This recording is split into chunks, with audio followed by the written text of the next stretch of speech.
Merhaba arkadaşlar. Gelin herhangi bir rakamı 4 ile çarpmanın kolay bir yöntemini öğrenelim.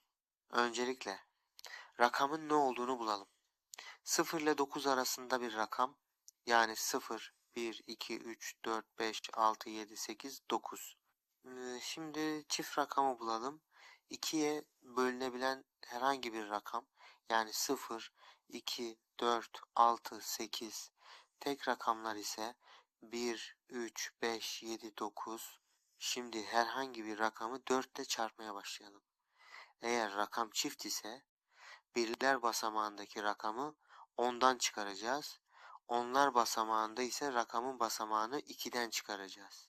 Tamam. Peki ya rakam tekse ne yapmalıyım? Sadece 4'ten önceki çift rakamın sonucunu ekleyeceğim. İşte yöntem bu.